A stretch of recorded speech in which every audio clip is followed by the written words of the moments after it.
예, 안녕하세요. 우크라이나와 유럽에서 지금 굉장히 긴장이 고조되고 있죠. 러시아가 계속 드론을 띄워서 나토 회원국가의 영공을 침범하고 있고, 이 와중에 사실은 이제 그 2차 제재 쪽으로 상황이 흘러가고 있습니다. 2차 제재가 되면 러시아와 중국은 거의 뭐 사형 선고 비슷한 걸 받는 치명적 직격탄을 맞거든요.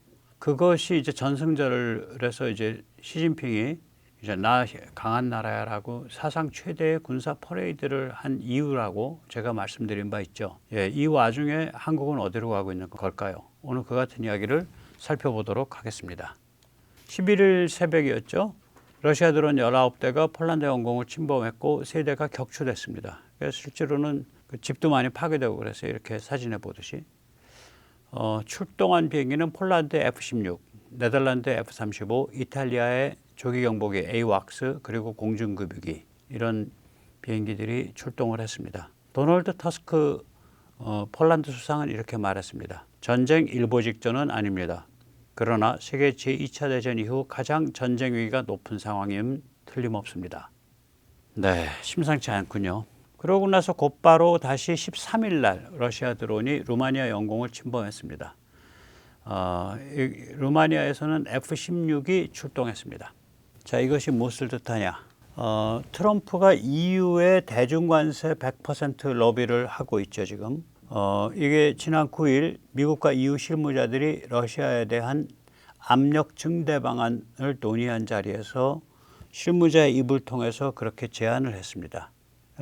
이것은 뭐냐면은 러시아로부터 석유를 사들이는 나라에 적용하는 건데 중국뿐 아니라 인도 역시 100%를 두들겨 맞는다 이런 얘기가 있죠. 그리고 나중에 100%가 아니라 50에서 100%다. 그래서 이게 구간이 있다라는 이야기로 이야기를 바뀐 것 같고요. 인도는 현행 50%에서 머물 것으로 보입니다. 그렇게 되면 결국 중국만 정조준하는 겁니다. 목표는 뭐냐? 러시아 돈줄을 차단하고 중국의 직격탄을 날리는 겁니다.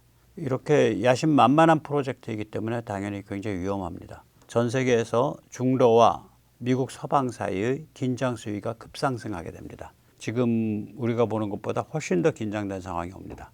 지금 여기서 보시면 이제 그 왼쪽의 숫자는 뭐냐면 단위가 100만 배럴씩 수입하던 거예요. 우크라이나 전쟁 이전에는 러시아 석유를 가장 많이 수입한 나라는 당연히 인근 EU였습니다. 송유관을 통해서 수입을 했죠. 그러면 이제 이게 지금 여기서 군청색이에요.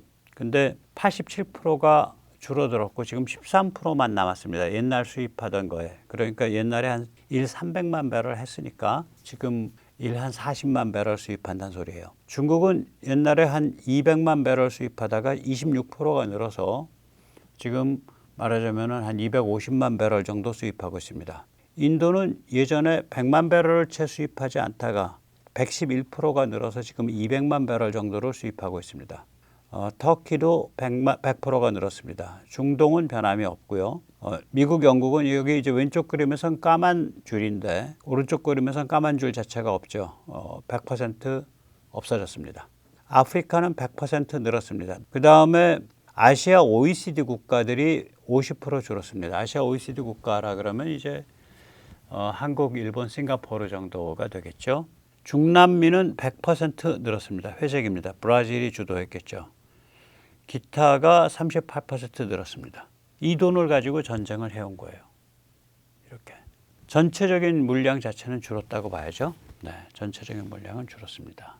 자, 잠시 세뇌탈출 자유구독에 부탁 말씀 올리겠습니다. 아시다시피 세뇌탈출은 광고가 잘 붙지 않습니다. 붙더라도 천천히 붙는 경향이 있습니다. 도와주시면 보다 좋은 컨텐츠로 찾아뵙는 데 커다란 도움이 되겠습니다. 감사합니다. 트럼프는 이제 최근 나토가 러시아 석유 수입을 중단하면 미국은 제재를 착수하겠다라고 운을 띄웠습니다. 이 나토가 우크라이나 전쟁에서 승리하겠다는 의지는 아직 불충분하다. 지금 노란 거 쳐진 얘기예요. EU 국가들이 러시아 석유를 사고 있다는 것은 충격적이다. 이게 노란 거 쳐진 게 이 뜻입니다. 네, 트럼프의 소셜미디어.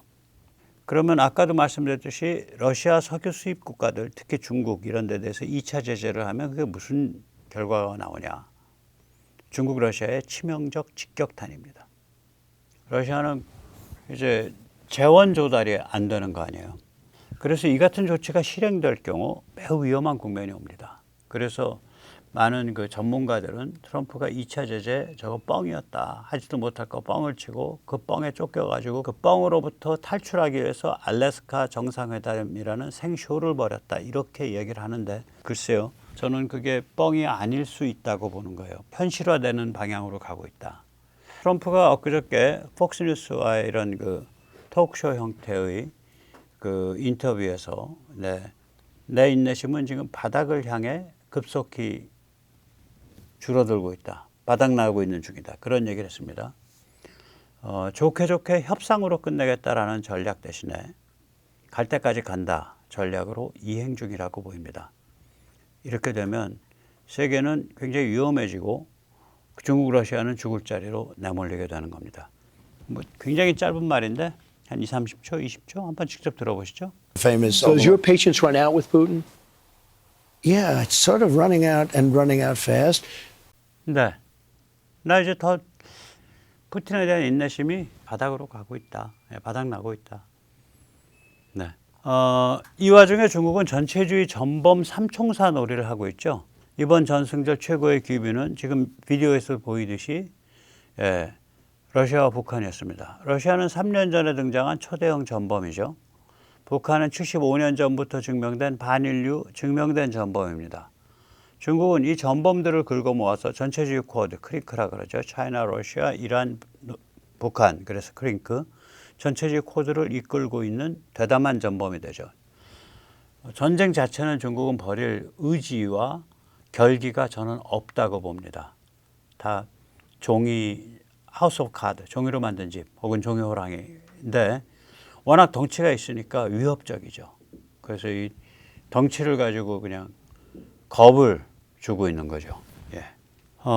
여기서 잠시 운명에서 망상까지를 한번 살펴보도록 하겠습니다. 이게 중국이 안 될 일인데 왜 이 짓을 하고 있나? 지금 중국이 하고 있는 건 뭐냐면 미국이 주도하는 서방이 이끌고 있는 세계 질서에 대한 정면 도전을 감행하고 있는 겁니다. 중국은 굉장히 특이한 건데요. 세계 시장 최대의 수혜자잖아요.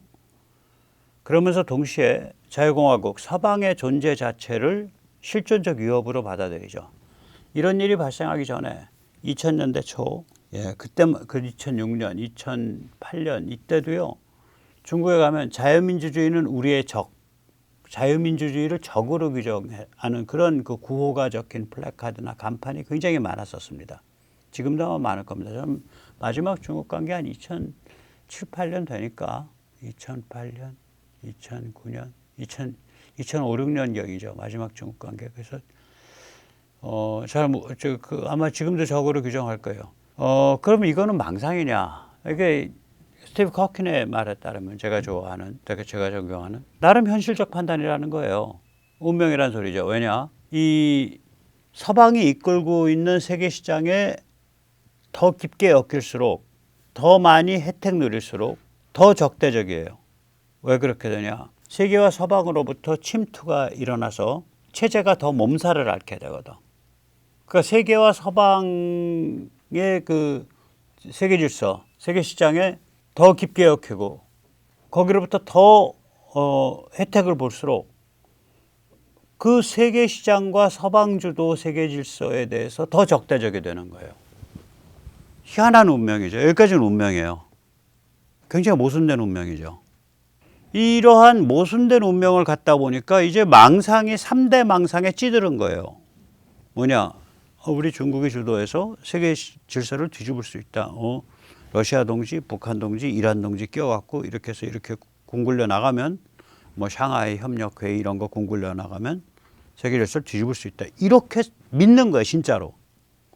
두 번째, 우리 중국 특색 사회주의는 현대 문명의 새로운 모델이다. 시진핑이 말하는 다양성, 포용성은 그 단어는 포스트 모더니즘 해체주의에서 따왔지만 포스트 모더니즘 해체주의의 다양성 그런 거 아니에요. 뭐 민족, 종교, 국가 그런 거 구별하지 마. 뭐 사람은 여러 가지로 다양한 거야. 포용성, 그 LGBTQ, 남성 동성애자, 여성 동성애자, 양성애자, 트랜스젠더, 온갖 잡동사니, 그것도 다 일종의 그냥 다 성적 취향이지. 뭐 그거 다 젠더야. 전부 성적 취향이야. 젠더, 그 성적 취향이라고 번역하시면 돼요. 그러니까 그거 가지고 이렇게 차별하고 구분짓지 마. 부부라는 제도도 뭐 남자끼리 여자끼리도 부부 될 수 있는 거지. 그렇게 우리가 포용성을 가져야 돼. 이게 이제 그 중국 사랑에 빠진 하이퍼 글로벌리즘이 퍼뜨린 독성 물질이잖아요. 우리 사회에 엄청 퍼져 있죠. 요번에 암살당한 찰리 커크, 그런 것에 반대하는 도덕적 보수주의의 깃발을 든 청년이었죠. 그러니까 애국 공화주의와 도덕적 보수주의가 결합한 게 지금 미국의 흐름이거든요. 트럼프가 대표하고 있는. 그 다양성과 포용성이라는 단어를 시진핑이 잘 써요, 요새. 그때 말하는 포용성은 뭐냐면, 다양성은 뭐냐면, 현대 문명이 서방 주도의 자유공화국, 그런 방식만 있는 게 아니다. 중국 특색 사회주의도 현대 문명의 뚜렷한 하나의 방식이다. 권장할 만한 방식이다. 그 두 번째예요. 세 번째 뭐냐. 이 방식을 개발도상국, 글로벌 사우스에 보급을 하게 되면 지금보다 훨씬 더 빠르게 발전한다. 옛날엔 박정희 모델이 개발도상국에 보급이 됐지만 지금은 중국 특색 사회주의가 보급돼야 된다. 이렇게 지금 얘들이 생각하고 있어요. 진짜로. 중얼 연부를 외니까 주문을 외다 보면 그 주문에 취하는 거 아니에요. 그래서 자기 모순적 운명으로부터 3대 망상까지 간 거예요. 이제. 다시 말씀드릴게요. 세계 질서를 뒤집을 수 있다. 그 다음에 중국 특색 사회주의는 현대 문명의 하나의 굉장히 강력한 모델이다. 세 번째, 이 모델을 개발도상국, 즉 글로벌 사우스에 보급하면 글로벌 사우스가 엄청 빠르게 제대로 발전한다. 이 망상에 취해 있다고 얘들이. 그래서 이런 짓을 하는 거예요. 전승전날 제가 부끄러운지도 모르고 초대형 전범 푸틴, 75년 전부터 증명이 되어 온 그 반인류 전범 북한, 다 그걸 양쪽 귀빈으로 좌청룡 우백호, 좌푸틴 우정은 해갖고 저 무슨 깡패주, 어휴.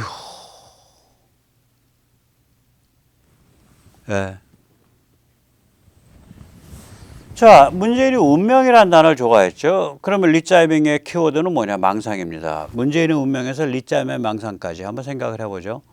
조지아 현대 신축 공장 그 습격 사건의 사례를 다시 한번 짚어보도록 하겠습니다. 지금 이제 유튜브에도 많이 떠 있는데 미국 민주당 등 반 트럼프 진영은 이런 논리예요. 단속 실적에 쫓긴 이민 및 관세국 아이스가 대형 사고를 쳤지요. 그냥 단속하는 사람 숫자 늘리려고 멀쩡한 한국 사람들을 근 400명을 잡아 넣어가지고요. 수갑채워서 끌고 갔단 말이에요. 그 아니다 싶으니까 이제 다 풀어주는데 트럼프까지 나서서 계속 머물러서 일하면 어때? 뭐 이런 얘기를 제안을 했지만 그냥 한국 사람들은 꼭지가 돌아서 귀국해버렸습니다. 이제 그 미국이 어떻게 제조업한대요? 이런 얘기들을 이제 미국의 민주당 쪽 그리고 그 반 트럼프 이런 성향의 언론들이 요새 계속 짖어요. 또 그거를 프랑스 매체 이런 데서 받아가지고 또 계속 짖고. 프랑스도 베베 꼬인 데가 있으니까. 그걸 또 한국에서는 명비어천가를 부르는 국내 언론과 유튜버들이 이 소리 짓잖아. 그래서 트럼프 큰일 났다. 한국 졸로 보고 했다가 지금 개망신하고. 개망신 별로 안 했거든요. 미국 입장에서 어떻게 보면 당연한 조치라고. 제가 전에 사례 들었잖아요. 사례 들어드렸잖아요. 이 사건 터졌을 때. 할머니가 새로 태어난 손녀를 봐주러 미국 갈 때요. 출입국 심사 그 테이블에서 손녀가 새로 태어나서 손녀 보러 왔습니다. 그럼 입국이 안 됩니다. 왜 안 되냐? 미국 사람이 보모로 일할 기회를 없앤다. 그러니까 돌아가세요. 아니 인지상정 아니야. 지금 며느리가 혹은 딸이 손자 혹은 손녀를 낳아서 신생아 응애해서 할머니가 그거 가서 어화둥둥 하면서 한 2개월 애 젖먹이 봐주고 오겠다. 인지상정인데 인지상정이건 뭐 견지상정이건 뭐 우지상정이건 뭐 간에 견은 개견자, 우는 소우자입니다. 마지상정, 말맞자 뭔지 몰라도 안 된다. 돌아가라요. 비행기 타고 지금 고강에 도착했는데 그렇게 해서 쫓겨난 사람들이 있어요. 그 법이라는 게 그런 데가 있다고요. 그 맹점이 있다고요. 법에는. 지금 이 맹점에 걸린 케이스거든요. 근데 그걸 대규모로 벌였지. 사상 최대 규모로. 왜 그랬냐? 타겟팅한 거예요. 어쨌거나 그 전에 이런 민주당과 반 트럼프 진영이 떠드는 소리를 명비어천가를 부르는 유튜버들과 국내 언론이 그냥 복사붙이기를 해서 계속 떠들고 있지. 그래서 이렇게 떠드니까 리짜이밍 진영도 이제 망상에 취하는 거예요. 아, 트럼프가 이번에 뜨거운 맛 좀 봤지. 한국 얼마나 소중하고 무서운지 알았을 거야. 우린 계속 개기면 돼. 아, 그리고 국민들을 지금 개 언론들 뭐 유튜버들 다 나서서 얘기하잖아. 이거 반미로 몰고 갈 수 있어. 이게 이제 골로 가는 망상이지. 진실은 뭐냐? 계산된 경고라고. 눈 하나 깜짝 안 하고 저지른 거예요. 리짜명한테 무슨 경고를 보낸 거냐면, 야, 뭐 주한미군 뭐 감축한다 뺀다 이런 얘기 할 필요도 없어. 한국 국내 정치 뭐 비판할 필요도 없어. 그건 내가 그냥 심심하면 트루스 소셜 저기 소셜 미디어에서 쓰면 돼. 공식적으로는 경제만 가지고도 너를 박살낼 수 있어. 너희 나라를 박살낼 수 있어. 이걸 보여준 거예요. 한국 기업한테는 무슨 메시지예요? 제가 말씀드렸잖아요. 호적 봐서 미국 가. 그걸 보여준 거라고 이게. 그래서 이게 심상치 않은 상황입니다. 이거를 뭐 트럼프가 그냥 트럼프에 충성바친답시고 아이스가 그 과잉 단속한 그런 케이스여가지고 트럼프가 동발받다 이런 식으로 해석하고 그런 망상을 퍼뜨리고 스스로 그런 망상을 믿고 그런 걸로 가는 겁니다. 이게. 예, 오늘 여기까지 모시겠습니다. 감사합니다.